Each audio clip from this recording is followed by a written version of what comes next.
This is an intro. Intro. Hustle and Float Chart with your boy, My boy. Matt Wolf and Joe Fair. Hey. Scotty boy! Scotty Boy is here today. Did you know we've been recording that whole thing? Yeah, I figured. Okay. It's okay. I have no shame anymore at this point. How You many don't. episodes are we in? No. Put on pants. I never wear those on podcast day. Jesus. Don't we have another awkward moment on this? Yeah, we'll just wait for that. You'll get to it in this podcast. Do we have an awkward moment in this? Yes. I'm drawing a blank. All right, well. Oh, yes, I do remember now. Don't give away anything. It has nothing to do with nudity. No, that was a different podcast. Was it? Yes. You're getting your podcast wires Oh, I crossed. totally am. This is the downfall of batching recording in a day. Yeah. Everything blends after a while. Today we have Scott Carson on the show, and this guy is one of our most avid listeners. So props to you on that one, Scotty Boy. I don't know if we're calling Scotty Boy, but it's gonna stick. He probably hates being called Scotty Boy. Probably, but you know what? It's okay. I'll take that risk. Today we're talking about real estate again. We had Corey Boatwright on a few days ago or a few weeks ago. I don't know when the fuck these episodes come out anymore. Jesus. We had Corey on an episode recently at some time, and he was talking about real estate and buying multifamily homes and leveraging wholesaling. other people's money. And today we're talking about real estate from a different perspective. We're talking about note closing, which Joe and I aren't really familiar with that world, and I'm not going to try to re-explain it to you because Scott does a great job of explaining what note closing is. But the other thing that Scott is really good at is he is an amazing marketer, and you never really see guys like him in the real estate world, but he's doing, he's running Facebook ads, he's doing Facebook Lives, he's doing shit on YouTube, he's doing stuff on Instagram, he's freaking everywhere with his marketing, and he repurposes like a madman, and he breaks down his entire repurposing process. He breaks down his exact strategy for getting on as many podcasts as possible. Freaking 100 shows in like a month or two. Yeah, is he booked like ridiculous. 100 shows, like in 30 days or something stupid like that. He breaks that all down. So he breaks that all down. So you're going to get like the first 50% of the show. We really dive into like his real estate strategies through note closing. And then the second 50% of the podcast is just like marketing wizardry of like repurposing all this content everywhere. It's badass. And I would say that he's a better marketer than most like full-time professional quote unquote marketers are. Dude just like has it dialed. So you'll love it. It's a lot of similar vein in what we like to talk about. He does a lot of traffic stuff with retargeting and all that stuff too. Very strategic people though. It's like just about like literally retargeting people who have money that want to invest in like it's so freaking ninja. It's so cool.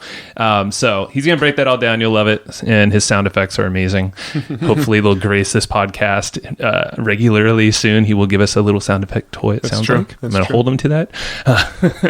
But and just before we go over there, our traffic book is totally badass. People have been loving it, asking about it. It's been flying off the digital shelves and physical shelves. And physical shelves. Yeah, Matt's holding it I right literally now. just pulled one off my physical shelf. That's Literally. why. So it flew off. It flew off right in flew your off. hand.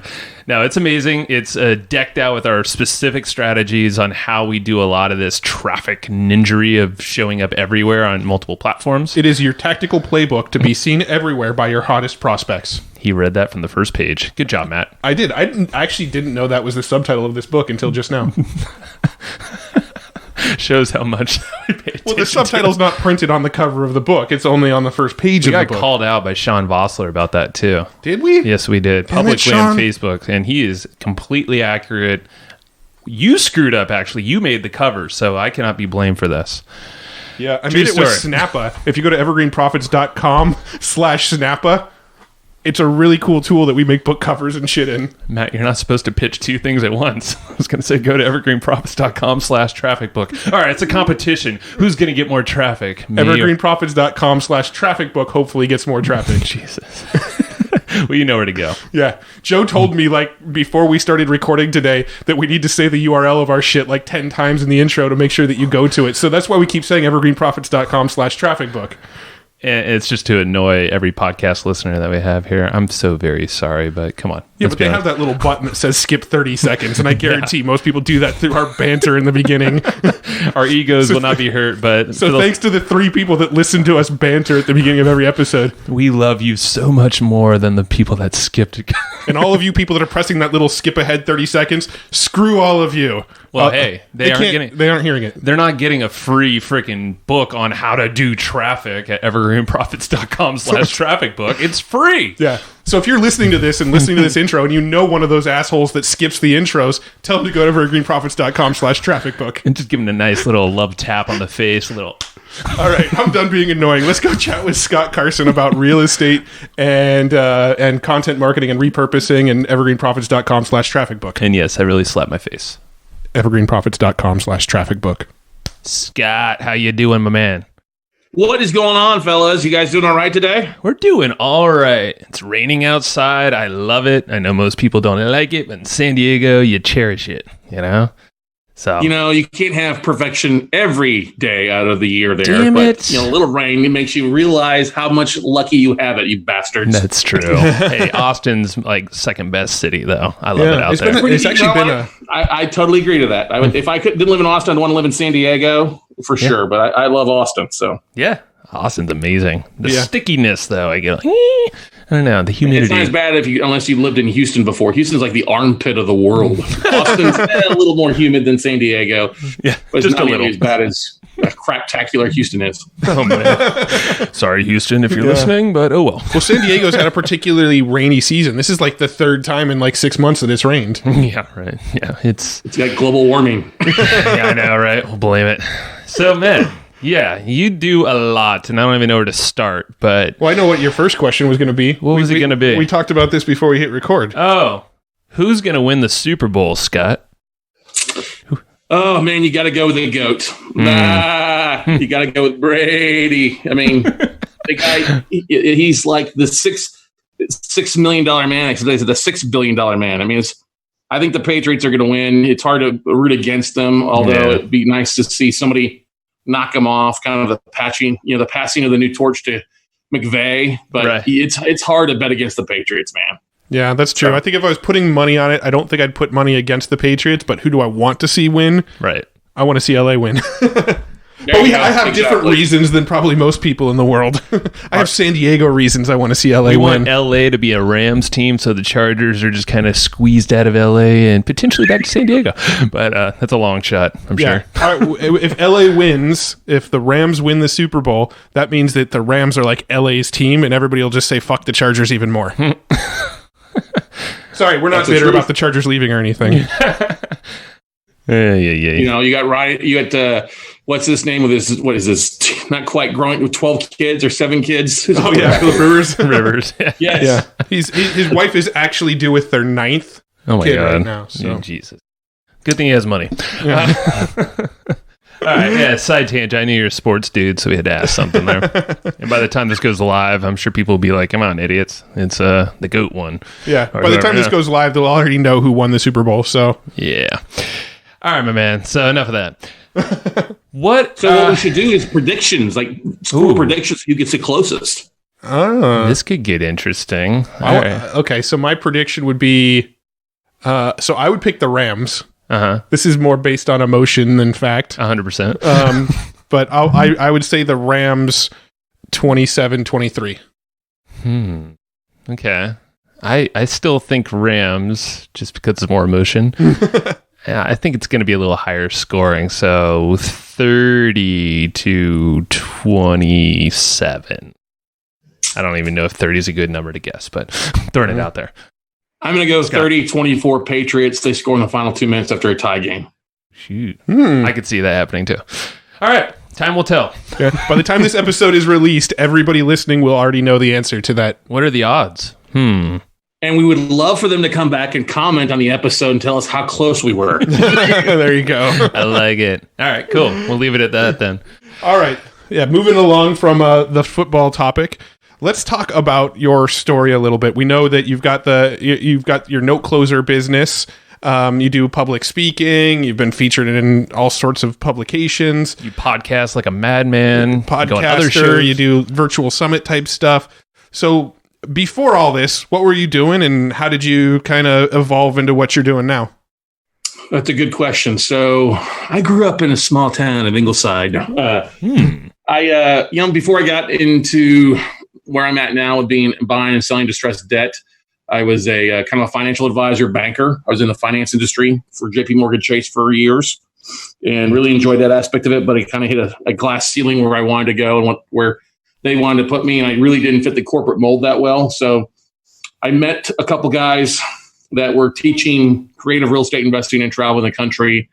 And so for 4 years, I got a chance to kind of hang out with these guys that were really teaching amazing things. They were traveling around every 2 to 4 weeks and having a workshop. And I stepped into I started a mortgage company with another buddy of mine. We were handling mortgages for their students. And about a year into it, the guy that was teaching me a lot of stuff, Bob Leonetti, partnered up with a little friend that we all know by the name of Roland Frazier. Oh, that guy.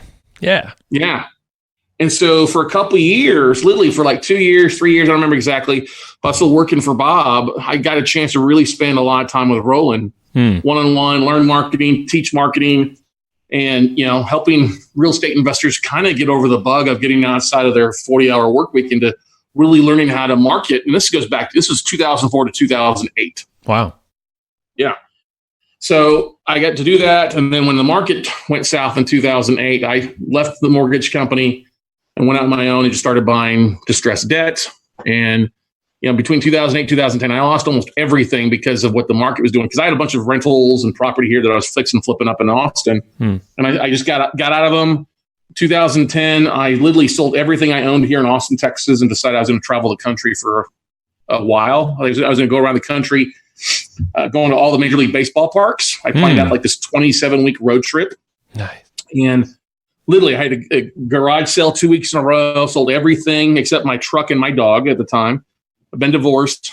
And literally, in that 2-week period, I had like 4 real estate investment clubs that reached out to me that had seen some of the blogs and some of the deals that I was posting on Facebook on some of the note deals I had. And they asked me if I could come out and speak. And I'm like, yeah, sure, I'd be glad to. I go, when do you want me to come speak? And all 4 of those dates landed on when I would have fictitiously been in that city for this road trip. So it was total. I'm a big believer. Divine intervention, I think, kind of kicked in there. But, my hair still stands up on my neck right now thinking about it. But that's what happened. So I, planned to be a 26-week road trip turned into literally 3.5+ years of me traveling across the country, speaking, teaching note investing, buying notes from banks. I spent a big chunk of time in Florida, literally for like 3 months, just driving up and down the coast, talking to bankers. And then I just started marketing. I used my phone. I've been doing webinars since April 2011 and just sharing kind of what I learned and the good, the bad, the ugly. And I've always had a passion for that. I've always viewed it like if I did a video and one person watched it, that was one person more than would have seen it if I didn't do it. And just kind of grew my marketing from there. It looks like I do a lot of crazy things, but I'm really good at cross-pollinating and using something like, I'm a big believer of what I call the Marketing Octagon, where I can take one piece of content and redistribute it around 7 or 8 platforms. We'll dig into that for sure, because you're talking our language when it comes to repurposing or remolding it for other platforms. I really feel like on this episode, I want to kind of go in 2 different directions, and we can probably almost kind of split this into like 2 parts. I kind of want to talk about like the real estate and the note closing, because that's actually a concept that we're not that familiar with. So we have a genuine curiosity there on how that whole thing works.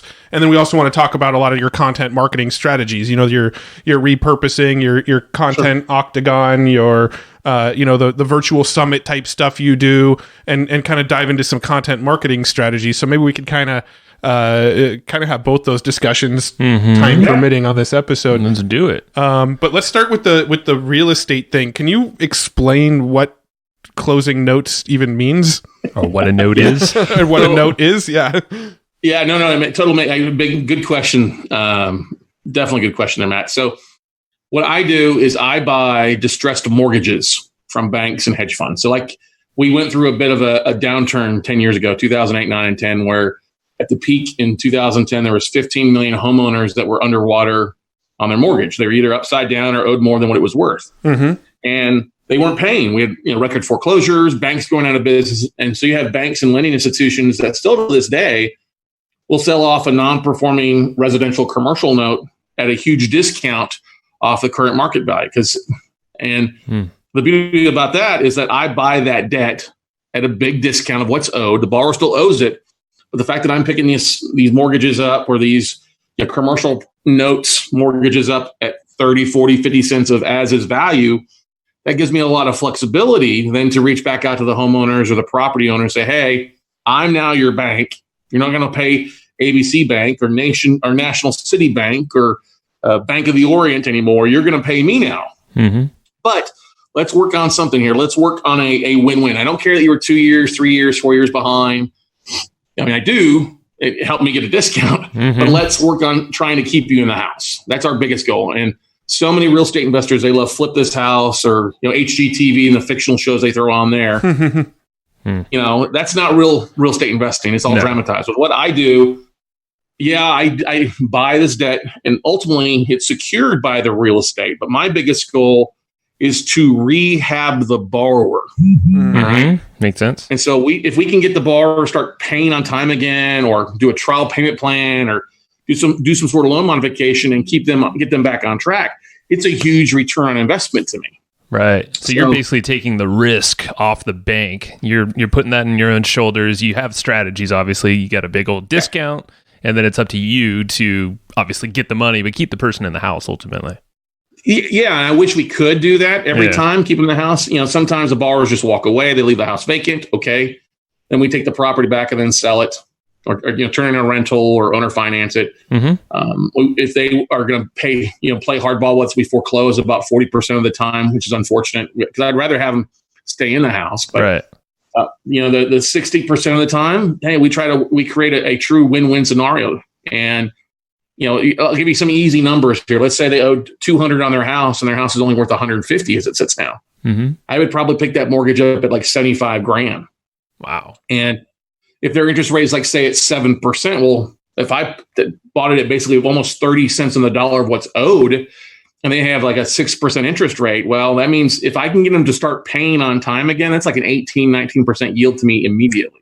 And it's not even considering if they make payments on time for 12 months. Now I'll recast the loan at 150 because that's what the property's worth, forgive $50,000 in debt to them, and sell that loan off at 80, 85 cents on the dollar of the one, the 150 at one, at 120, 130. Well, I paid 75 for it. I just made another 40, 50 grand on the back end, plus the cash flow along the way. So you really have kind of two sort of ways to make money off of this, right? You've got either consistent cash flow from the renter starting to pay up again, or not the renter, but let's I want to clarify, not the renter, the actual homeowner. Yeah, sorry, that's what I meant, just wrong wording. The actual homeowner to get to start paying their mortgage again, that generates cash flow for you. If you can't get them to start paying their mortgage again, then you can actually go and either sell the house or sell the note again for more than what you paid for it.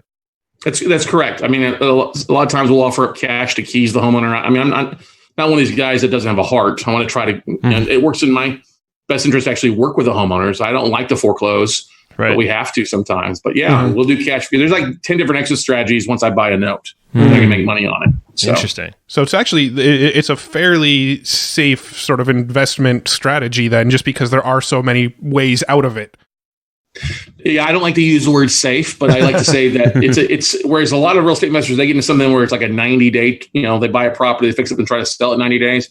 Our deals take longer because we're obviously dealing with borrowers and foreclosure time frame. So our average time frame for a deal is like 12 to 18 months. But there's a couple of things, like I'm not having to send out like postcards or yellow letters or any type of direct mail pieces. I deal directly with the banks. And so over the last 10 years, I've built a large database of bankers and asset managers at investment companies. They literally send me lists every month, every quarter that I get cherry pick from. Yeah, they trust you. You have some reputation. Yeah, so like one source for me will feed me on a monthly basis. Most real estate investors that are chasing like foreclosures or unoccupied assets, they're getting like one deal and they have to keep that big marketing machine going. Me, I just do an email blast every month to my asset managers, and they send me updated lists. Okay, here's what we have available this month, and we'll go back and forth and go from there. So like, I'll give you an example. I got a listing to me 2 days ago, 128 mortgages. And out of the 128, 69 of them are performing.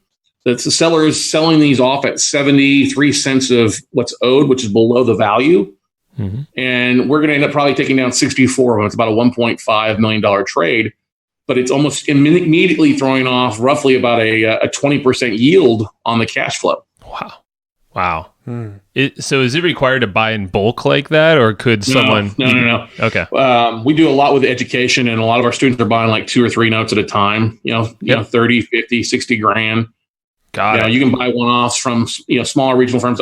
Don't call me and say, hey, Scott, can you buy my mortgage with Chase or Bank of America? Those guys buy, they sell large portfolios like 50 million. They like flick me off their sleeve. They won't even talk to me. Sure. Now, there's literally 4,000 plus other lending institutions and financial institutions that are originating loans that have bad debt. I mean, we're still at about a 4% default rate in America. If you look at the 16 million homes that were either purchased or refinanced that year, that's still a lot of debt that's going to default.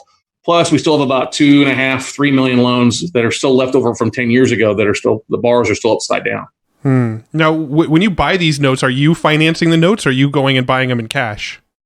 You have to get cash. You can't get a loan from a bank to buy a non-performing loan. So got it. Okay. We 95% of what we do is raising capital from other people. People using their self-directed IRA accounts or cash, and then they'll come in and finance the purchase, and we'll do the workouts and either pay them, depending on what they're looking for, either a flat return, 6 to 8% on their money, or a percentage of the back end. Just depends on what the deal will look like and what they're looking for. So that's we chatted with a buddy of ours, Corey Boatwright, the other week here on the podcast, and he does multifamily units, but does a very similar structure, self-directed IRAs, private equity. And or private capital, that is. And I was just like, oh, you don't even have to put $1 out if you don't want to. You could just... Yeah, I've known Corey for, going back. I knew Corey back over a decade now. I think so. When he was big into short sales back in the day. Is when he kind of cut his teeth on before he got into wholesale and some multifamily stuff. And Corey knows what we do. I mean, we've been doing it for a while. I mean, it's a much smaller niche versus wholesale and apartments. Maybe 5,000, 10,000 total people that are doing what I do. Wow. In the industry. But the beautiful thing is that we're seeing deals 6 to 12 months before an investor like Corey is seeing stuff now. And we're not having to deal with the homeowners on the, to buy it. We're just dealing strictly with the bank. So it's all about numbers and ROI and going from there. Got it. Now, so you obviously teach this stuff through your show. And did you say you actually have courses on it that you sell and things like that as well? Yeah. I mean, I've been teaching since 2010, different workshops on it. And, 2010. Wow, I think back now. Yeah, 2010 was the first workshop I did. We just kind of threw it together, had 25 people in a room, and it worked out pretty well. But yeah, I've been teaching. I was actually Educator of the Year a few years back in my note space. I was nominated this year also as an educator with another publication. So very cool. Yeah, I teach it, and that's kind of what we do is such a niche. That's why I had to start marketing my deals, because I had to get the word out when I was doing. And people are like, "Oh, this is interesting," but I think are you flipping a property? So we just start teaching really to educate our audience. And that's how we raise a lot of capital. People are like, oh, okay, I don't want to do that much work. Can I just write you a check? I'm like, yeah, sure, that's fine. Let's go that route. And if you want to get involved, great, get involved. And we'll show you all the ropes, the resources that we use and how we raise capital and who we reach out to, banks, and literally show people how to have assets sent to them, basically an autopilot. Wow. Or a turnkey. So somebody that was interested in getting into the world of closing notes, and they come to you to learn how to do it. What's sort of the first direction you point them in? What's kind of the first step? Do I need to have a bunch of cash in the bank to get going? No. Do you tell people that they should go raise financing?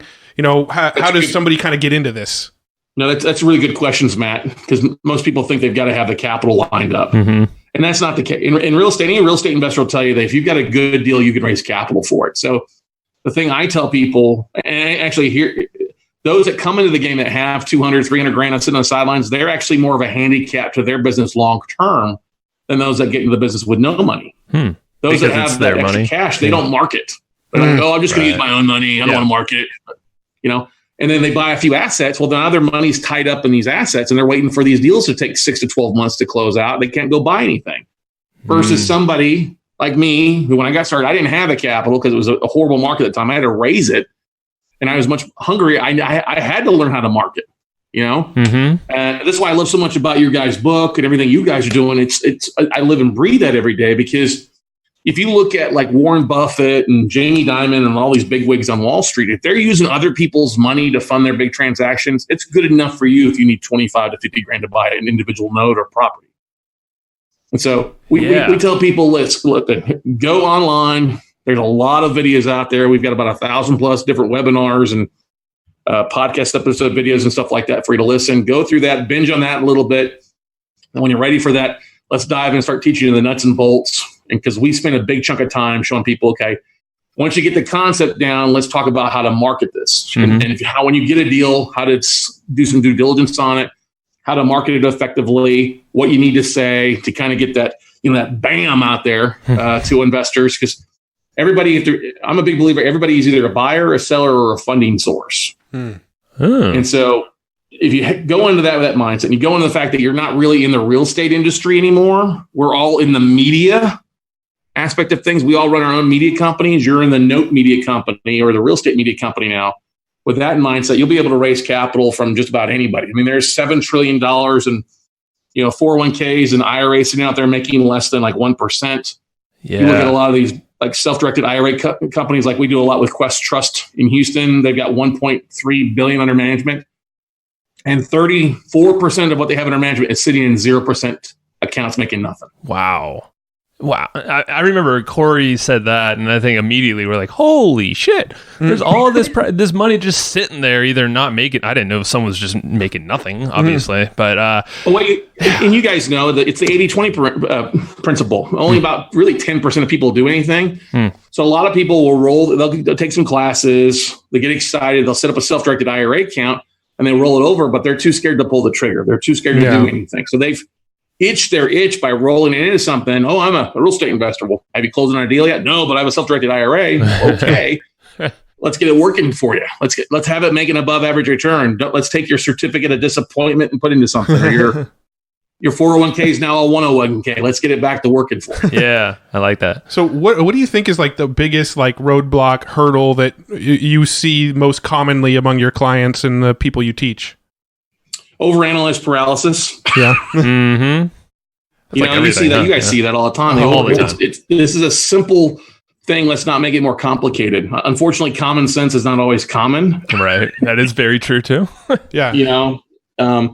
Look, if the numbers make sense, just market it. A lot of people get so bogged down in needing to know everything, to take it apart. Take it apart, put it back together before they pull the trigger. And I'm the kind of like, hey, instead of ready, aim, fire, I'm fire, ready, aim. A lot of times. So if someone's out there wanting to get started though, and so like I'm talking to myself here, so we talked to Corey, and I'm sure some listeners here have listened to that episode, and then now we're hearing you. Is there a way that people can decide one or the other, maybe both, or why? Yeah. What is that? Yeah, seriously, go watch. I mean, there's so many different little niches to real estate investing. There's nothing wrong. If you find something that fits your personality, stick to it. The worst thing you can do is try to do everything. Yes. Or more than one or two things. Stick to one or two things, make that what your focus is, and stick to it. You'll have to be a lot successful. The biggest mistake I see real estate investors make, I'm sure Corey would agree with me on this, is people that go to everything. They go to every workshop, every seminar, and they never pull the trigger. They're an educated idiot. That's like going to school to be a brain surgeon, but never operating on anybody. Learn the craft, figure out what you like, what you dislike, ask questions of those that are closing deals, not people that closed on something 2 years ago, but ask people that are literally closing deals, ask them to show proof, and then make your decision and stick with it. And then pull out, and we here in Texas like our guns, so we pull out the assault rifles and we kill those squirrels. Nice sound effects. True podcaster right there. Obviously, we're not that cool. We don't have any special effects yet. We'll see you at TNC. Every once in a while, Joe might beatbox, but that's about it. Yeah. I told you, I'm going to bring you some of these. So I'm like, it's going to change. Give us a month. No, that's really cool. And I think it's solid advice. I mean, that's marketing 101 too. You can get all these damn seminars out there, traffic and conversion, whatever Glazer Kennedy used to put out. We went to so many of these things. And yeah, there's all these seminar junkies that don't do shit. And you're like, go, just put an offer out there, run some traffic, test, Right. Well, here's the thing, and I might make a good transition to the other side. we get, like you said, there's so many different things, niches, and we want to do them all. I also teach the theory of unfinished bridges. Have you heard this theory? Oh, yes, go on. You're sitting on one side of the cliff and you're looking across at where you want to be, but there's this big cliff and cavern, and you look down this cavern and there's all this jagged edges and sticks sticking up there to kill you that you're furious. So we often start like building the bridge, like, I need a CRM. Mm-hmm. So I'm going to start setting up like my MailChimp account or my Infusionsoft, but I'm only going to do a little bit of it. I'm going to like get a half finished bridge. Oh, wait, I need to go work on my Instagram account. So I'm going to go work on my Instagram account. Oh, I need to set up a LinkedIn profile. So I'll start my LinkedIn profile. We half-ass all these little things, and we get frustrated because we never see any results from it. Mm-hmm. So I tell people, like, listen, learn one thing, learn it well, so it gets you across that bridge. I don't care if that bridge looks like a rickety rope ladder. At least you got it done. And the more you do it, the better you're going to get at it. So when you finish one thing, then go back and start something else. When you finish that second thing, then go back and start a third thing. Don't start one thing. I'm going to start 2, 3, 4. That's the theory of unfinished bridges. Yeah, I love it. And it's a good visual that you're like, oh yeah, because I mean, we all find ourselves with all this new shit to test and listen to these podcasts. You get a billion ideas, but it's like, no, pick one that really resonates and go deep enough to get across that big old trench and and figure out what worked, what didn't. Yeah, and you guys are experts at this. That's what I love about your guys' show is you do a lot of deep dives, and you literally you knock out the bridges, and then you share it with your audience, and share it with your tribe. That's the beauty thing. That's what I love about you guys. Thank you, man. Yeah, that's what we're finding more and more. We're like, oh yeah, we just love to experiment with a bunch of shit and then share our results and see if it's worth it or not for you guys to try it yourself. That's cool. So when it comes to the marketing side of things, just kind of flipping over to the conversation a little bit. What are you marketing in the real estate world? Are you marketing to raise capital, or are you marketing to find these deals? What is the marketing for? How does the marketing play into all of this? Good question. It's a little bit different. So like what we do to find these deals is I spend a lot of time on like LinkedIn, reaching out to asset managers or secondary marketing managers, are the title of the people inside the banks that we deal with. So, doing, connecting with them. Once I connect with them, we'll track down their contact information, and then we just, we drip market them once a month. Mm-hmm. They get an email that goes out like the first Tuesday. And then the following Thursday, we send another email to those that didn't open the first round of emails. And those that open up, they get tagged. And then we just say, hey, what do you have on your books? If we've got their contact information, we'll then take that contact list of emails that we've built and we'll upload it into Facebook as a custom audience as well. And market to them with a video like, hey, I sent you an email and reach out to you on LinkedIn. I'd love to see what you have on your books. What do you have that's got any hair on it that we can buy? And so that's a lot of what we do with the asset manager side. It's not sending out letters or direct mail or anything like that. It's literally all basically either email or LinkedIn or Facebook custom audiences. It's so easy. I love it. I love what you said there. It's like strategic retargeting, in which we've done in the past too. You want to get the attention of someone? Be everywhere to them. Be on Facebook every time. I've sent an email, hey, do you want me to quit stalking you? Respond. And they're like, yes, please. Or I'm not the person. Or, here's the person you need to speak to. So there you go. And so literally I have 12 months. I have all of my emails out to my asset managers already written, already scheduled, ready to rock and roll. So that way, every week or every month, we should start getting lists in that will pop in, and I can either sign a non-disclosure agreement with a bank, or I get a spreadsheet. Now, once I get a spreadsheet, then we dive into the due diligence. If we find a deal, then we take it to a different level. And I mentioned about the whole marketing octagon that we look at. We like to think of where we take one piece of content and repurpose it. So yeah, and in today's world, it's all a visual world. When goldfish have longer attention spans than we do, you got to keep that in mind. So such a scary stat. It's very scary. Exactly. Freaky. And what we do is, if we find a picture, I'll give you an example. Like I have this deal on a property in Texas City that I own. I'm selling it tomorrow. So I've got a good picture from a realtor. We're going to take that picture, and it's going to be on our Instagram post. All right. We're also going to do a quick little Facebook Live, where I'll do a Zoom, where I can do a Facebook Live where I can share the picture of the property. Say, hey, we got this great deal. Here's an asset. It's a 3-bedroom, 2-bath worth about 120. We're selling it for 60. Here's the details of it. If you'd like to give us a phone call, hey, boom, reference asset 1, 2, 3, 4, whatever. It's a great deal. 3-2, it'll rent for $1,000 a month. We give all the details in that short little video, 2 to 5 minutes, nothing longer. We take that Facebook video or at Facebook Live. And of course, we post it to YouTube, the second largest search engine. All right. But before we post it and make it go live, we transcribe that 2 to 5 minute video. We'll send the quick video to rev.com. So they transcribes it. They send it back usually in just a couple hours, if not like an hour. We upload that description into the transcription into the description along with our keywords in YouTube. Got a great little video on YouTube now. All right. Then we go over to LinkedIn, and so we'll post a picture on LinkedIn, but then we'll also create a custom post on LinkedIn as well with a picture of the asset, the description, a quick description, SEO, like, hey, Texas City REO deal, 30% ROI on a mod or something like that. We'll post that, and then we'll put the link to the video that we just filmed from YouTube, and then we'll take the transcription for Rev, and that's our blog post in there. So we got a nice little blog article now. So then we'll share that back to Facebook groups in different areas. We'll then also share it to Twitter with keywords, and we'll share it 3 or 4 times throughout the day on Twitter. Wow. So that's, if we talk about that already, we did a Facebook Live. That's 1. We did a YouTube video. That's 2. The Instagram post is 3. Twitter is 4, and LinkedIn is 5. Now, what we'll also do for 6, 7, or 8, we may take that and post that same article onto a meetup group in Texas City or into Houston to real estate investors in that neck of the woods. We'll jump over onto Bigger Pockets, which is a popular website for real estate investors as well, and post it on their marketplace as a deal. Or we'll post it, we'll go like the Facebook Marketplace and post that in Texas City Marketplace to drive investors or people to it as well. And then ultimately, we'll send an email out to our database that we have a ton of investors in Houston, and send an email out there. But literally, we've taken basically one piece of content and repurposed it across 8, 9 different platforms. So while everybody thinks, oh, it's a different piece, it's like one video and one picture, and we just use the same thing over, and we rinse and repeat it. I love it. So what, I'm assuming, is this like the 80-20, all these placements that you're doing from all the stuff you've tested? These are the most effective places that you've seen some action from?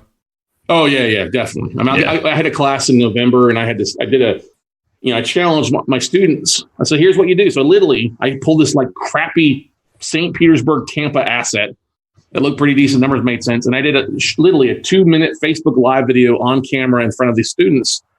And within 24 hours, I'm not joking, I had 35 people that wanted to fund that deal. And I literally just did the whole 8 Octagon. Here's the 8 places. Here's where we send it out to. And it literally, I had to turn it off, but delete it because my emails getting bombarded with so many people that wanted to fund the deal. I just put them into other deals. This is so effective. I mean, you can just apply this to any way you're trying to get funding or close a deal or just sell your own damn house if you really want to. So what is it? I mean, I hate to say this because I have a lot of realtor friends, but I'm a big believer in the next 5 years, realtors and mortgage brokers, unfortunately, are not going to be needed anymore the way the market's going. Yeah. So when you do get all these people reaching out, you post these deals and you get, let's say, 30 people all reach out saying they're interested. What's that intake process look like for you? What do you do with that? So we have very easy. I got several VAs that will collect the information, whether their email, or we'll have them, hey, text the word deals to 72,000. And then that gets them into our database as well through Mobit, text messaging marketing as well too. So literally just collecting together, they go in our database. Hey, they're looking for stuff in Tampa. We just tag them that way. If we need to, a lot of times, then we'll just send an email blast out to people that are that are looking for deals in that specific state or live in that state as well. But we're always constantly looking because, some people get excited and other people, I got my money tied up in other things. So it's constantly growing that audience and recycling, because a lot of times people want to buy assets. Well, we may convert them to a funding source. Like, hey, you don't really want to buy that asset. How about you just fund the deal and we'll pay you a better return on investment than you would trying to do it all the work yourself. Yeah. And what kind of investments is pretty typical? Like what's like the low end that somebody can invest, and what's kind of a typical amount that you see? Yeah, no, it's a good question. I mean, we prefer somebody to come to the table with at least 50 grand. So that gets them in 1 or 2 deals. I prefer them to be accredited investors, so we're making sure we're not violating SEC laws, things like that. But there's ways for sophisticated people in. We don't like to take somebody's like the last 50 grand. It's like, this is all the money I have. Like, then you're not a fit for us. Let's get you educated and teach you how to do it. But 50 grand is a good kind of starting point. So we prefer 100, but we'll make exceptions depending on what they have. And there's I'm the one that's handling talking to those investors. Like, here's a form. I need you to fill this out completely and send it back. Then we schedule a phone call with them, talk with them, see what their background is, see if they're a fit, and if my gut tells me anything bad, then I'm like, listen, I just don't think you're a fit. Thanks, but we're just not going to be a fit. And where's the money coming from? Is this, savings? You got to provide statements. If this is from like a 0% interest credit card, no, you're not going to work with us.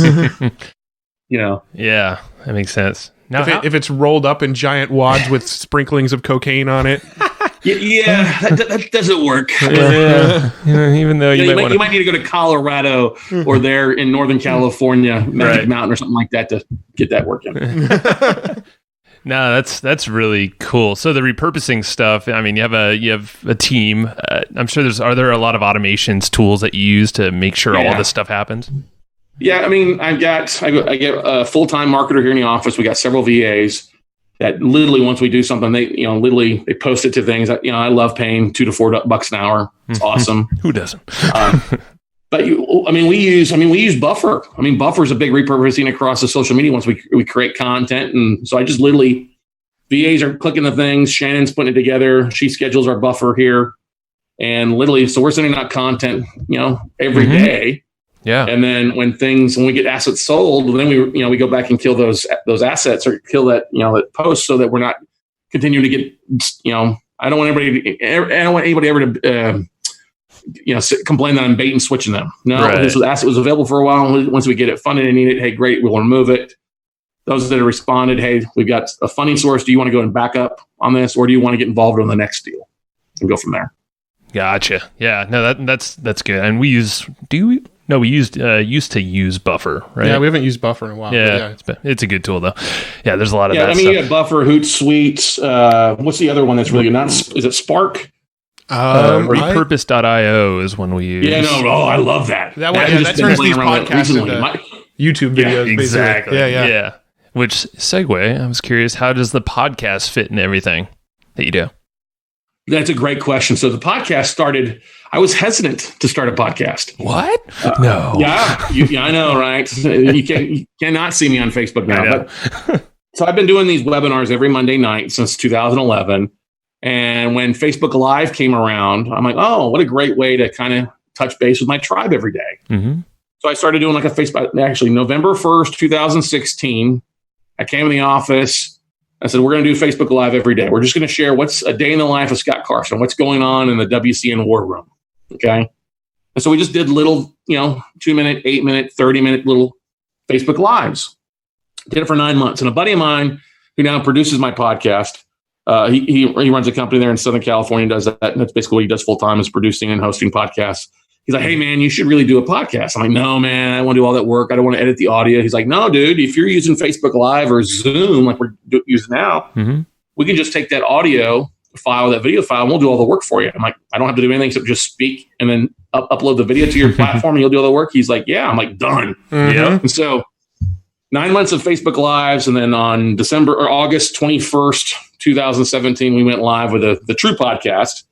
And now between the two of them, we've got 400 plus episodes, and we do the same thing. We always try to record a video, whether it's through Facebook Live or YouTube Live, through Zoom. Then we upload the file, and it goes to iTunes and all the other iHeartRadio and Spotify. And then when we get they transcribe the audio, so they throw that on our website as a blog, and we put the video on YouTube and Vimeo as well. And then we create images, for Instagram and thumbnails. And then we also create ego bait with our guests. We'll, send a quote or a photo of them and send it to them so they can just share it. And then we'll take the actual, transcription and use that as a blog article on LinkedIn as well too.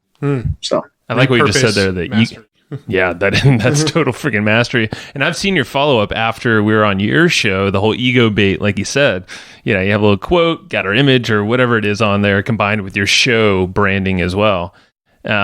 What's that is that someone on your team, one of the VAs, just kind of churning out that process every time? No, that's actually the production company that we hired. We were paid $99 an episode is what it averages out to. Wow. Okay. When you Okay. figure in transcription, editing, and then creating that ego bait and the thumbnails, it's cheaper than I got to hire somebody in-house to do it, or a VA for the most part. So Yeah, that's they true. handle it. I mean, when we're cranking out, 3 to 5 episodes a week. Mm-hmm. Mm-hmm. So it's easier for them just to do it. When I upload it, then the episode goes live 6 to 7 days later, and all that stuff gets automatically emailed out to our guests like you guys and others. So Right. I don't have to do $100 hardly any work except just record and upload. So $100 an episode gets the audio file edited. It gets you a transcription, and it gets you show notes. A full transcription, not just show notes. Full transcription uploaded to our WordPress website. So they do that. And Yeah. show notes And, yeah, if you wanted show notes, yeah, for sure. for 90. That's a steal. That is a steal. Yeah. It is. I mean, it's. They do it for about, I think, 300 other podcasters all across the country. Yeah. And then That's cool. they host it there. And then the thing that you guys may want to talk to anybody listen, they also have the ability to do Evergreen ads. What is that? So since they're hosting, they created a software where they can plug and play different ads during podcast episodes. Oh, so like dynamically changing ads inside the audio Yes, as you would like it, called Evergreen ads. We love that even more. Yes. That like an example, somebody goes and listens to episode 250. It doesn't hear a commercial for one of my vendors or sponsors from a year and a half ago. They hear something coming on me talking about January today, or this promo for January 2019, or a new class that we're offering up for the year. It's smart. It's not stale information. It's all brand new content, and they just plug and play for me. Man, podcasting is so crazy. Matt and I are always talking about it. It's so damn archaic, but it's slowly getting there. It's getting better. It is. Less radio-like. Yeah, and that's really cool. I was going to say something, but I'm drawing a blank now. I'm going to keep going down that vein.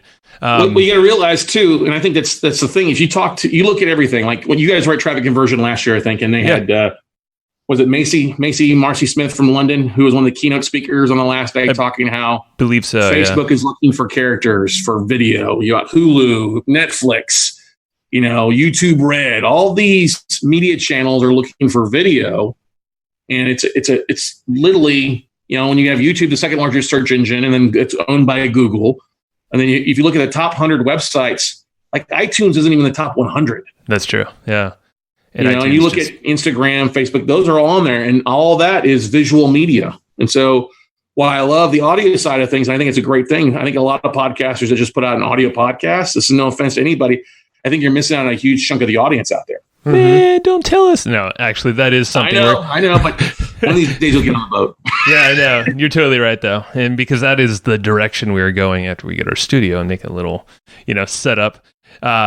But yeah, the repurposing, all that stuff. And we've had Kurt Molly on the show, Facebook ads ninja, and he's always like, make more video, throw them in, test, just run a little bit of budget to it and just see where it shakes out. But you can use it everywhere. Yeah. Kurt's great. I knew Kurt back in the day. When I first moved to Austin 2001, I met Kurt trying to pitch me on a real estate deal back in the day. Yeah, he was in real estate. That's right. Forgot about that. He did a lot of short sales. I've known Kurt for a while. Great guy. Yeah. The guy, the most interesting stories is what his 800-day ban from Facebook. It's a funny story. He told the story on ours. Yeah, he told the whole story on the episode with him. So if you're listening to this episode, make sure you go back to that episode, the Kurt and Malley episode, and listen to it. And make sure to share it and subscribe to a Hustle and Flowchart podcast. Scott Carson is so much better at selling our show than we are. Isn't that always the case? Isn't that how it works?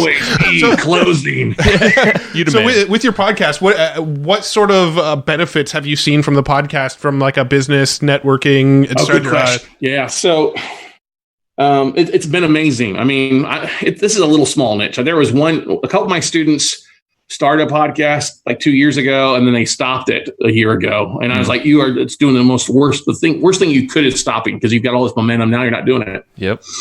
And there's like me, and then like one other gal that does like an episode like every 2 months or something like that. It's very niche-y aspect. So if you have a niche focus or niche flavor or something like that, it's a great way to get it all out. Because people, I get emails every day. Hey, I listened to your show, came across it. And I want to sign up for a class, or I would like to talk to you about investing some money with you. It's been crazy. And it's led to our sponsors that we have on, our vendors that we mention all the time. They've reached out to us, say, hey, we want to sponsor your show. I'm like, great. Pay me $1,000 or $1,500 a month, and we'll have you on once a month. and they see business from it. So they give us special discounts. We give that to our audience members, and then they see people signing up for things. That's cool. And so that's been the biggest thing. I mean, we just surpassed 230,000 downloads for 16 months. Sweet. But our videos though are at almost 400,000 downloads and views across Facebook and YouTube.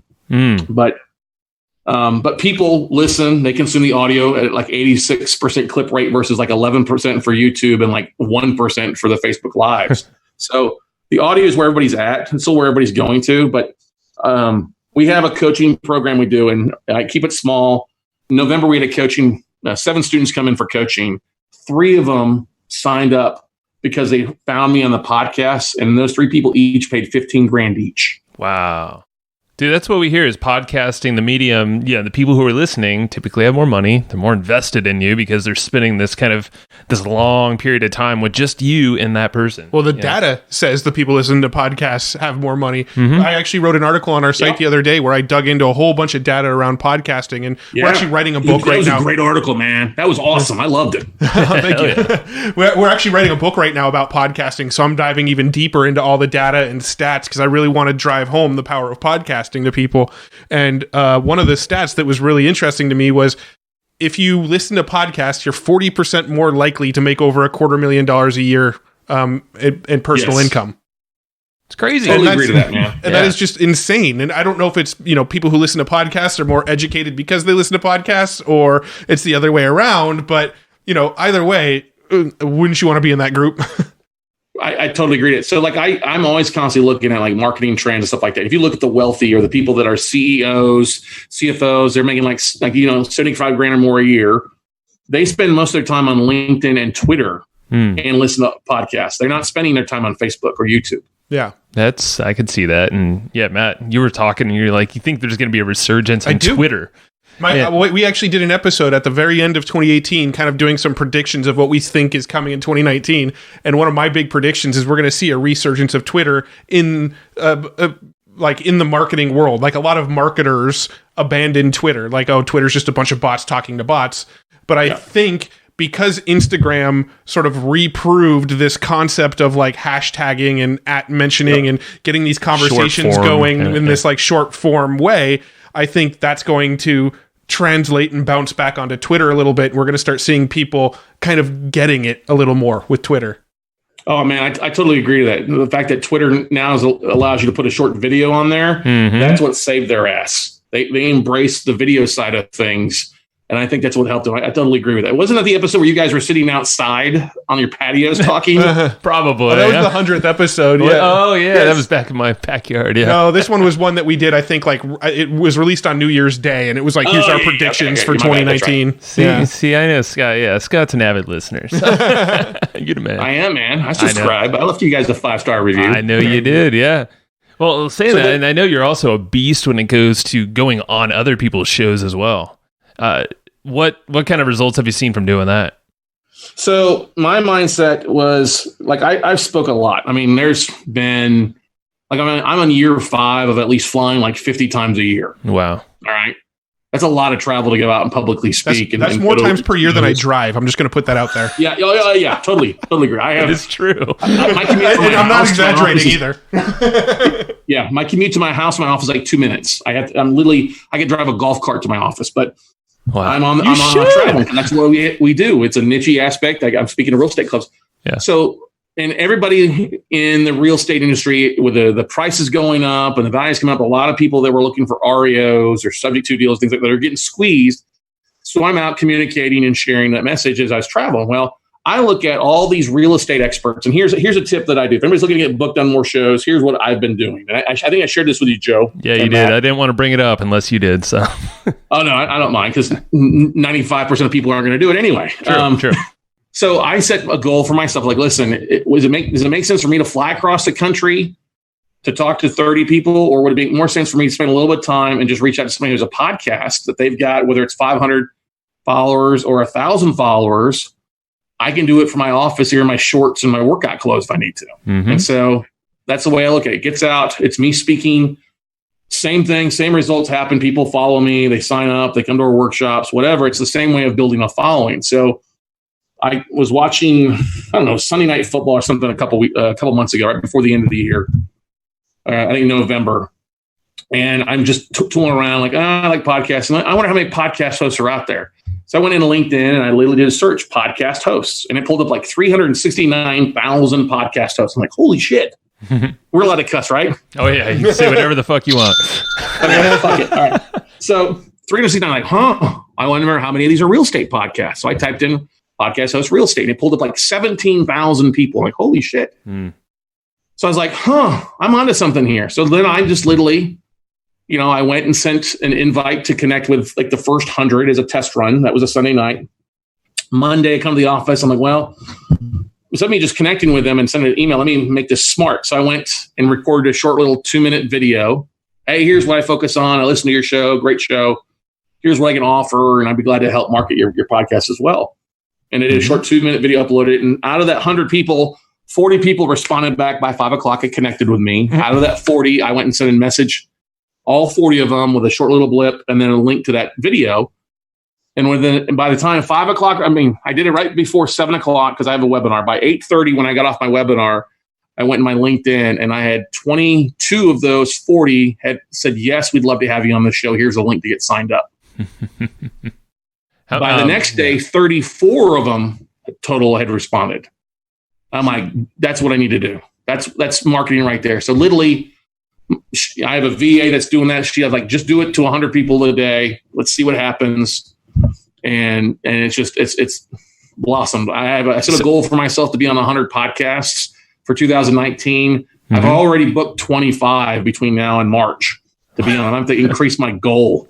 Damn it, man. We actually, I think our goal was 30 for the year. I think we said 20 for the year. What are we I at think now? we're already booked for 15. Yeah, so we're trying to model you, man. Trying our best. But nobody's doing it. Phoebe. I gave Phoebe a challenge. Phoebe moved to Austin, Texas here, and we had I started a podcast meetup in January. We had 12 people show up, and I said, let's do this to also entice people from Austin to come to the meetup group. And so the group, I think, just looked a minute ago. It's like up to 80 people because we did the same exact thing. Hey, we're going to host a meetup. Come on out. And it's led to people getting trafficked in. So I challenged Phoebe at our group in 1st of January to get booked on 30 shows as my goal. I think she's at 20. Nice. But that's the thing. There's so many people, and if you're doing a show on a regular basis, more than once a month, you need that content. You guys know this, right? Mm-hmm. If you deliver really good content, hey, people love to have you on. It's a win-win, whether you're being a guest in each other's shows or you're just on one person's show and you can market that episode. It's a real win-win out there. And I'm a big believer that podcasting is the last true,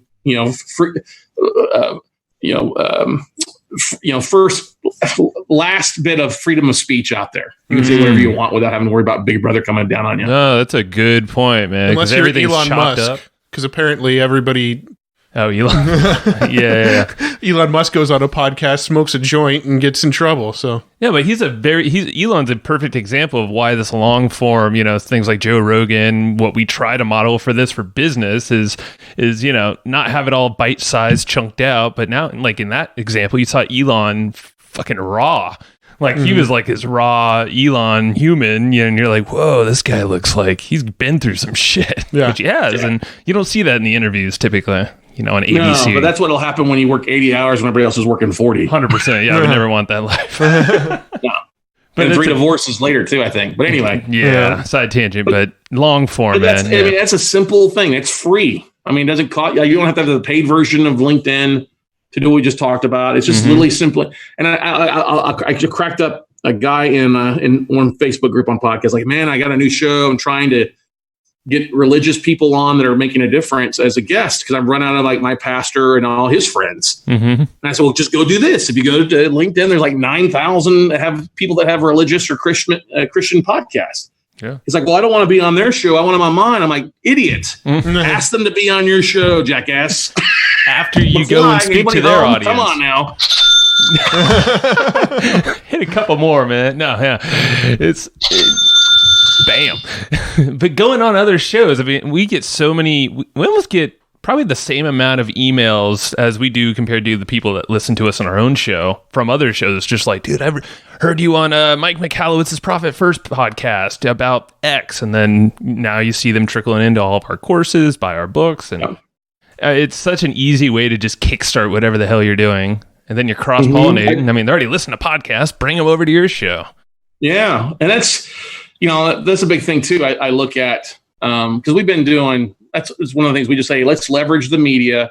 Let's leverage it to work smarter, not so harder. So I'm not traveling as much this year. When I am traveling, it's either for me because I'm going to a conference I want to go to, like to your guys' backyard for traffic conversion or social media marketing world later in March, or flying across to Orlando for PodFest I'm speaking at. You guys are speaking as well too. Yep.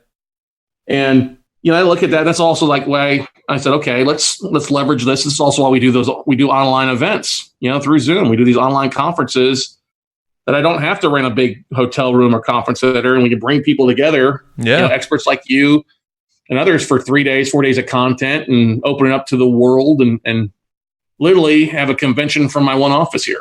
Yeah, and you do it right. We were on the podcast day that you did a few months back, and I was like, holy shit. Like, I mean, I saw the spreadsheet behind the scenes, but just all the stuff you guys do out of your office on Zoom. Did you go for 24 hours straight that day?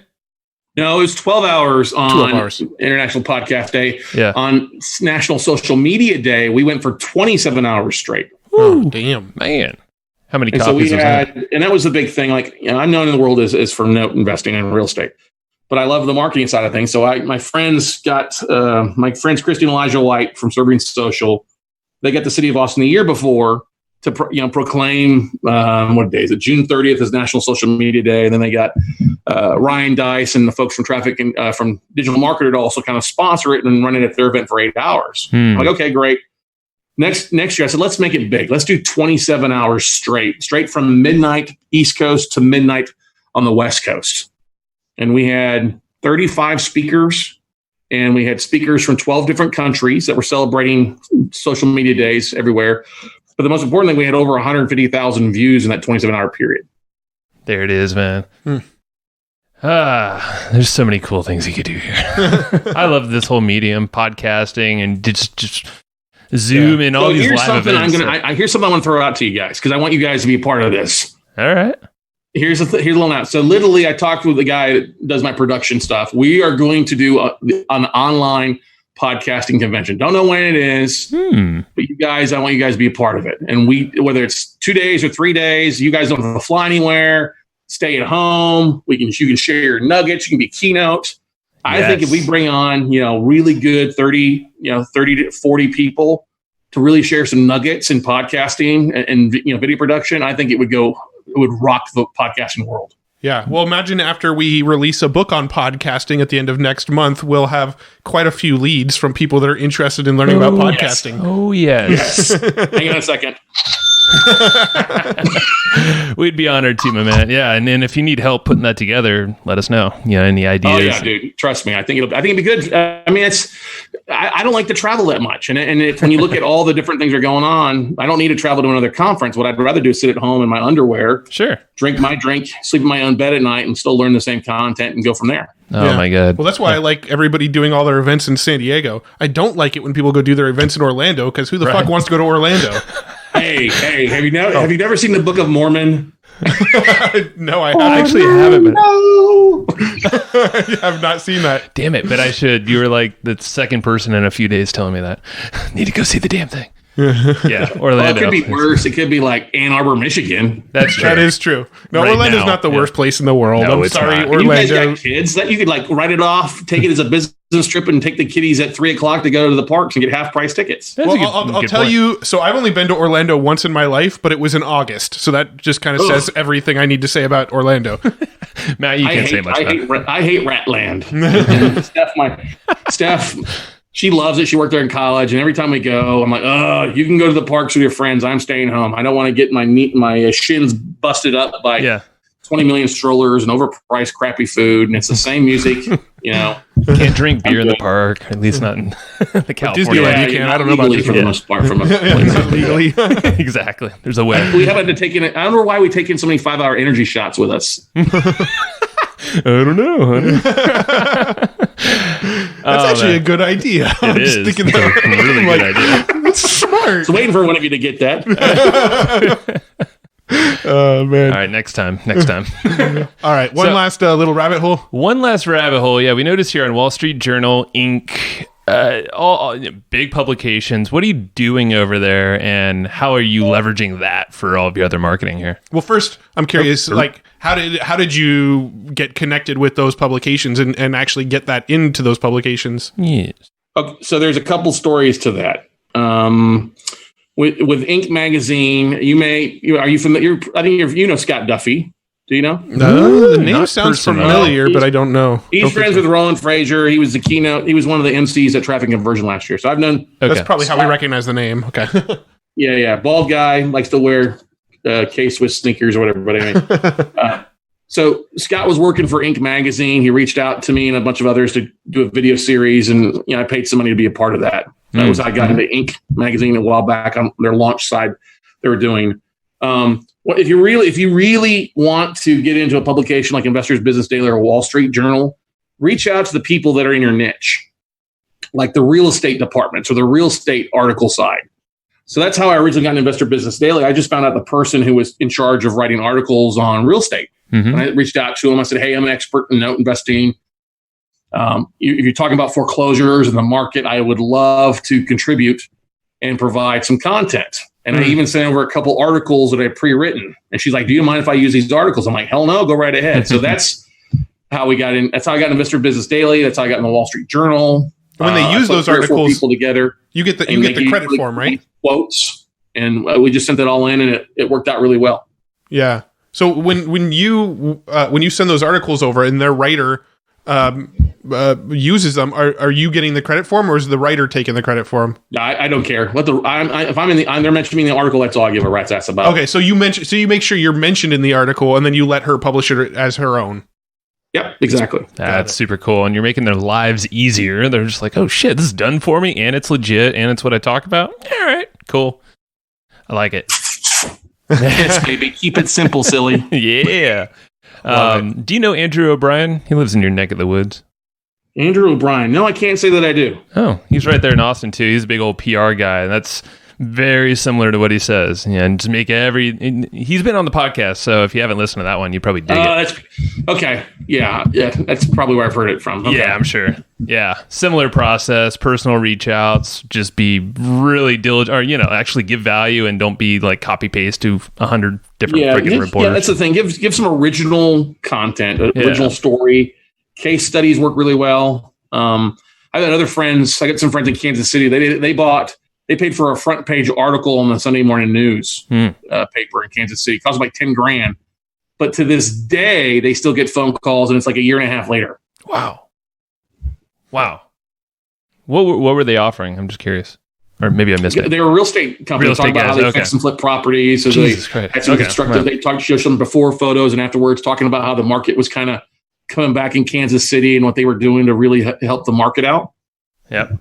So it was really kind of a great case study on people that were doing some good in the market up there versus Armando Montelongo from flipped his house in San Antonio. You know what I mean? So yeah.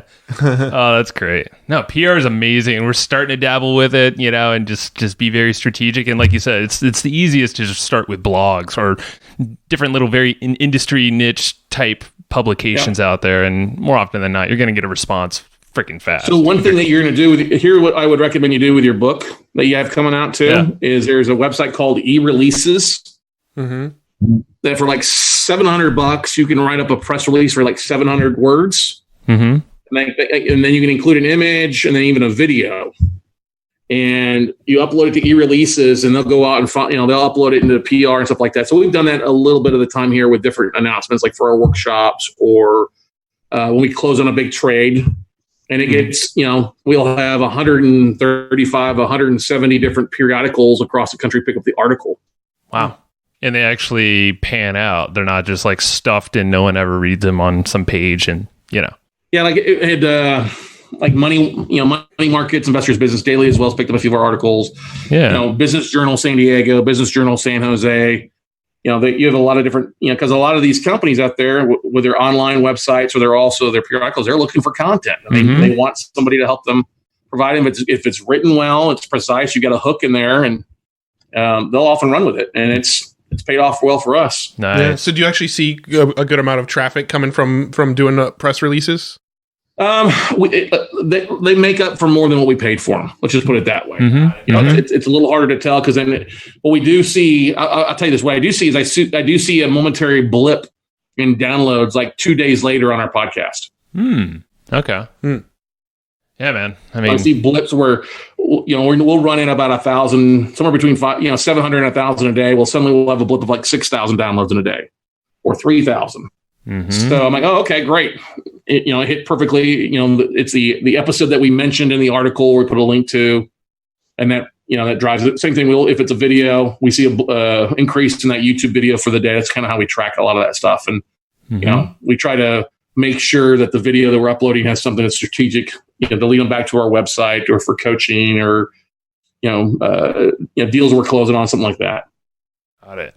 Man, there's so many cool things that you're just constantly experimenting. I love it that you're in that space, but you're just doing all this stuff that probably that niche over there, they just have no clue what the hell you're doing because you're like everywhere. Like, what the fuck is Scott doing? Yeah, over here? And that's the thing is I kind of run a marketing calendar here. I'm always constantly talking with Shannon and my VAs. Yeah. Shannon's the lady, is our marketing person here in the office. And, we have a 12-month calendar and she's constantly putting things and creating, like little simple things like, oh, it's National Margarita Day. So she creates an image in Canva and throws it up there. But then we'll go find something stupid or we'll talk about it in the podcast. And then, we once a week, we do something big. So 4 or 5 times a month, we're doing something like a press release once a month. And then we're also doing, other things. We're sending an article out to somebody in different periodicals as well to try to get out there. They don't always work, but the only thing you guarantee by not doing it is failure. Right.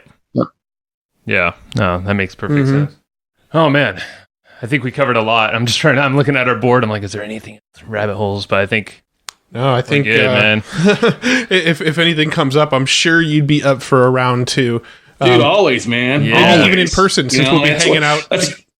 We'll be hanging out together at Traffic and Conversion and Podfest and maybe Podcast Movement and yeah, definitely. Well, that's the thing is, it was funny is I got. You might want to reach out to Chris at Podfest. He's got some extra space the day before, maybe because I'm going to do a half day like lunch and learn out there in Orlando for real estate investors. Oh, really? Okay. I'll write that down. I've been talking to Chris. He's a super cool dude. We had a long phone call. Awesome guy. I mean, just absolutely. I can't wait till we roast him at Podfest some year. This will be our first time. So we're going in blind this year. So. Yeah. I don't know. We'll figure something out. We'll try to get there the first day. We've actually never gone to any conferences that are related to podcasting. I mean, New Media Summit was like the closest one, and that was really not about being a podcaster. That was about getting on podcasts. Yep. So we've never really done any of these conferences related to podcasting, and this is the first year that we decided, you know what? Let's start entrenching ourselves in that world. We've kind of sort of built a brand for ourselves in the, the digital marketing world, traffic strategies, content marketing, that sort of thing. But we haven't really built any sort of brand among podcasters yet. So that's kind of like this new avenue that we're trying to like cast under our net is podcasters. So we're starting to get to all these podcasting related events now too. That's good. You're going to love it. I went for the first time last year, and it's really a warm. And they'll have 1,000 people at, but it's literally like going to your local meetup group. It's just a great, great group. And nice. Matt, if I can throw something out there, make sure you recharge your batteries, buddy. All right, make sure we want you to be healthy there too, because I know you get excited and things like that, but make sure you recharge your batteries. Okay. Well, here's the problem. Like a New Media Summit, I remember we like made a very clear effort to not go down to the bar and stay out late. But what do we freaking do? Oh yeah, back in the hotel room, we were just like chatting about all these random ideas and we till like 1 a.m. I'm like, we stayed good to our promise of not hanging out in the bars and getting trashed every night. We didn't stay good to our promise of actually going to sleep when we went to the hotel room. We were just like sharing ideas and talking about business strategies. And next thing you know, it's like, oh fuck, it's 2:00. We should go to sleep. Well, tell you what, if you need something at Podfest, you let me know. I've I've got some staff out in Orlando could make a run to the Publix for you, whatever you need. If it's a Red Bull or whatever, man. Love it. See, it's a true podcast friend, just true friend in That's general. right, baby. All right, Scott, what's a good book that you reference often that you'd recommend to the listeners here? Oh my gosh. I just gave like 3 copies of this away today. It's Outwitting the Devil by Napoleon Hill and Sharon Lechter. Mm-hmm. Why do you like that one? Well, I love it. It was written actually in 1938 by Napoleon Hill, who's the author of Think and Grow Rich. And in the book, it's him having a conversation with the devil. Mm-hmm. And his wife wouldn't let him publish it in 1938 because that was a little bit of a controversial topic. But now, fast forward 70 years, Don Green, the CEO of the Napoleon Hill Foundation, came across this manuscript and gave it to Sharon Lechter, who's the co-author of Rich Dad, Poor Dad. Mm-hmm. And she looked at the manuscript and got it published, but she didn't change anything to it. She just added her thoughts of what Napoleon Hill would think in today's society. And the book basically talks about how, he's talking to the devil and what makes the devil so successful. He goes, well, what makes it successful is I put distractions in front of entrepreneurs. I put distractions in front of people. I make them drift. Those people that are successful are the ones that can avoid the most amount of drifting in their life. They're focused. They keep going forward. They avoid the distractions. They get stuff done. Those are the people that I can't stand. But those that I'm very successful with are the ones that are trying to do everything, and I keep them confused, and they don't have any positive impact on the world because they're too busy chasing their own tail. And that book has always stuck to me because the fact is, that's one of the big things. Like, I get bombarded every day with people wanting to do different real estate deals with me on different types, and I'm like, no, if it's not a note deal, not interested. And it's how I've built my success is just being focused on the same thing with podcasting. I'm going to stick to this one podcast. I'm going to stick to this exactly what I'm going to do. And that's the thing that I see with entrepreneurs out there. We've talked about this beforehand. So many people running around, they don't have any success. They get frustrated and they go back to a job or they give up. Kill the squirrels. Try to avoid drifting as best as possible, and you'll find a lot more success and ultimately happiness and wealth because you're focused. And that's what I love about that book. It's Outwitting the Devil by Napoleon Hill and Sharon Lechter. You read it, it will be one of your top 3 or 4 books for your life. Alrighty, I need to get that tonight. Yeah, it's just like that bridge analogy you said earlier. It's the drift, minimize drift, eliminate it as much as possible. All right, Scott. Where can folks find you? I know you have a lot going on, so I'll let you kind of take this. Really easy. If you just go to weclosenotes.com, that's weclosenotes.com. That's my website. You'll find everything that we do on there. I'm on social, all the social medias, but just weclosenotes.com or just look for one Scott Carson, and you'll be able to find it. Badass. Awesome. Thank you very much, man. This has been super cool. Can't wait to see you in a month at TNC. I know, man. Beers I'm on excited us. for it. Yeah, literally. Yeah. And if you're listening to this, the date against of Joe's and Matt's big fun party is Tuesday the 26th at what brewery again, guys? It's at Mission Brewery in downtown San Diego. Dude, you're good. We got to hire you. Or pitch man. Remind us to actually give calls to parties, graduations and bar mitzvahs. That's perfect. We can make that work. All right, Scott. We'll see you soon, man. Appreciate you. Thanks, guys. Y'all See ya. take care. Have a great week, and we'll see you in a couple weeks. You too. All right. Thank you. And I hope you just enjoyed this episode you just listened to. Now, right now, before we sign off, I have a few things I would love for you to do. So the very first thing is to go find our guest on Facebook and tell them that you loved their episode with us. That's going to help them just feel good about themselves, but also it's going to spread the word a little bit more for us. So go find them on Facebook. Everybody's on Facebook, and go say that you love their episode and maybe one cool thing that you learned there. The second thing is to go to iTunes and subscribe to our podcast. Just look up Hustle and Flowchart and hit the subscribe button. And the very last thing, the third thing, is to leave us a review on iTunes or wherever you're listening to this podcast and help us spread the word more. That's how more people are going to get this awesome knowledge, this cool podcast training, and a whole bunch of other cool free training that we give out at evergreenprofits.com. So that's about it. Go find them on Facebook, go subscribe on iTunes, and leave us a review. You would be amazing if you did that, but you're always amazing. So thanks for listening, and we'll catch you in the next episode.